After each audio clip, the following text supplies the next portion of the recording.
tribes that maintain everything around you. And in doing that and saying so, right now, it's very pivotal that we get very controversial about our freedom, y'all.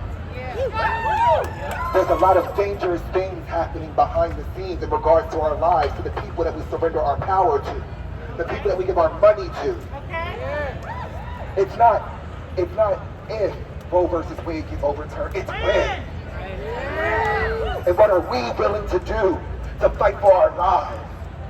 To fight for other people's lives that may not be experiencing the same thing, because I don't have ovaries, but I have sisters. You know what I'm saying?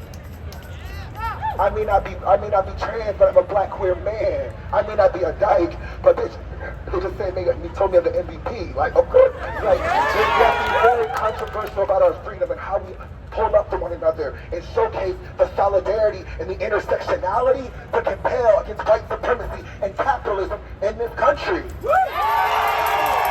if you think that I'm lying, if you think that I'm playing, if you think this is a joke, look at Buffalo. Look at the mass shooting. We're counting 441 within the year. Right now, there's 365 days in the year. That's almost one shooting a day. That's not counting the state-sanctioned violence and police brutality that's committed against black people, against queer people, against indigenous people and migrant people. That's not counting the suicide violence. 57% of gun violence happens by handguns through suicide, y'all. Not these fancy-ass guns they're trying to expand. And I say that to present that gun violence and the issues that are facing our country been very real for people that look like me. Before it was trending topics on the news and social media, black bodies, queer bodies, black trans bodies have been slain in the street. So I want to set the precedent that I'm holding all of us accountable to do something about it. We have to love each other a little bit more radically than we normally do. We gotta step outside our comfort zone a little bit more radically than we normally do. You need to see the vision of equality, equity, and justice for other motherfuckers. Put yourself in someone else's shoes and experience the world in which they live. See it.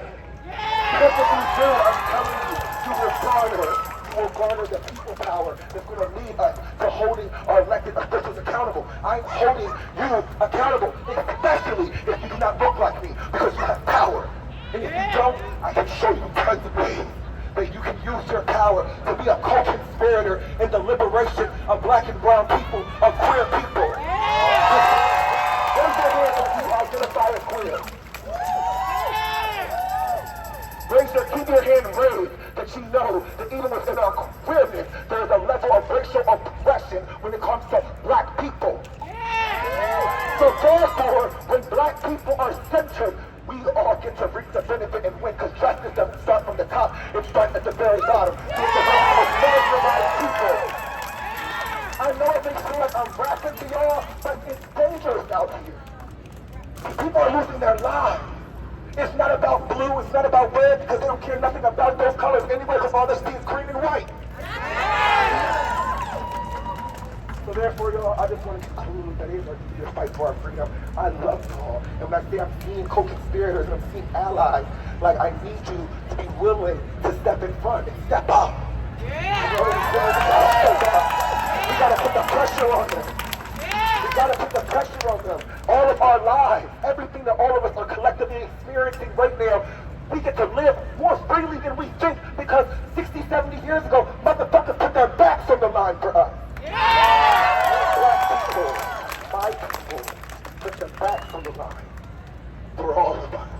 And I say that because if you see that, if freedom is to be collected, think about what happened back then and how that was very reformative centered, in which how black people received freedom, justice, and equity. But look at the benefit it garnered for other motherfuckers. Everybody in this country gets to go to schools that they want to go to. Voting is guaranteed. Like, you don't have to go sit at the water fountain. Why? You get to live freely. A little bit more free than normal, because black bodies were centered reformatively. Imagine what the odds could be if we center the most marginalized people in the world, in this country. Imagine what that could look like.